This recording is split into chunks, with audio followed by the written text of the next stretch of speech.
Good morning, Mambugan, Antipolo City, Luzon, Visayas, Mindanao, Pilipinas at buong mundo.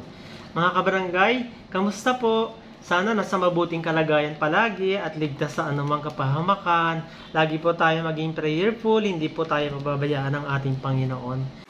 Welcome pong muli sa Altoveros TV. Mga kabarangay, sa video pong ito, ipakikita ko po yung mga ginagawa dapat at hindi dapat ginagawa nating mga mamamayan tungkol po sa ating kapaligiran. Sana mapanood po ninyo ng buo ang video.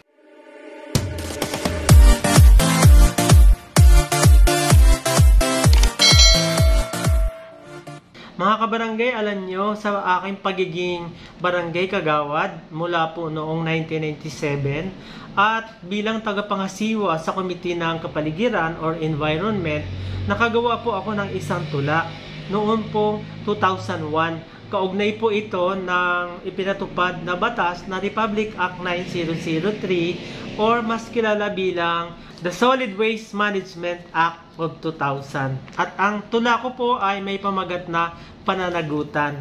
Ayan po, panoorin po ninyo ng buo ang video at tutulain ko po sa inyo. Sana magustuhan po ninyo at makatulong sa atin sa pangangalaga ng ating kapaligiran para po sa kinabukasan ng ating mga kabataan. Pananagutan. Akda ni Kagawad Jonito D. Altoveros, tagapangasiwa sa Komite ng Kapaligiran.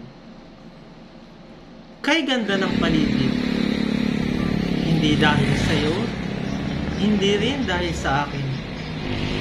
Dati na maganda ito, gawa ng Diyos para sa akin at sa iyo. Masdan ngayon ang paligid, pangit na ito. Isa lang ang natitiyak ko, dahil sa akin at sa iyo. Ang ating pamahalaan gumagawa ng paraan upang maibalik ganda ng kapaligiran. Malulungkot ang Diyos kung di natin tutulungan. Pinagagawa sa atin, simple lang naman. Pag-iwahiwalay ng basura, laging pag-isipan. Pagsusunog nito, huwag bigyang puwang. Ang nabubulok ay ibaon sa lupa at gawing pataba. Sa iyong bakuran, magtanim ng gulay na halaman. Gaganda na ang paligid at sa tanim na gulay, lulusog pa ang katawan. Kilos na mamamayan, huwag tulutan, tuluyang pagkasira ng kalikasan. Para sa kinabukasan ng ating kabataan, gawin natin itong isang pananagutan.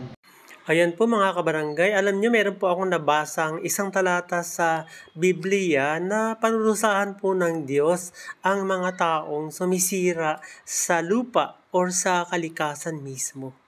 Sa aklat ng Revelations or Pahayag or Apokalipsis sa chapter 11 verse 18, ganito po ang sinasabi. At nangagalit ang mga bansa at dumating ang iyong puot at ang panahon ng mga patay upang mga hatulan at ang panahon ng pagbibigay mo ng gantimpala sa iyong mga alipin na mga propeta at sa mga banal at sa mga nangatakot sa iyong pangalan, maliliit at malalaki, at upang ipahamak mo ang mga nagpapahamak ng lupa.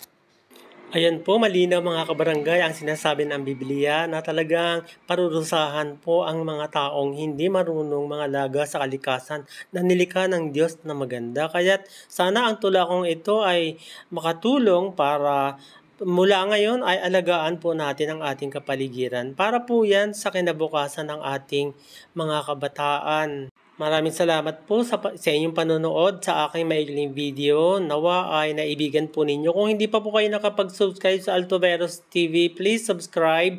Huwag kalimutan i-click ang notification bell. Pwedeng mag-comment, mag-like, at pwede na i-share. Maraming salamat. God bless all of us.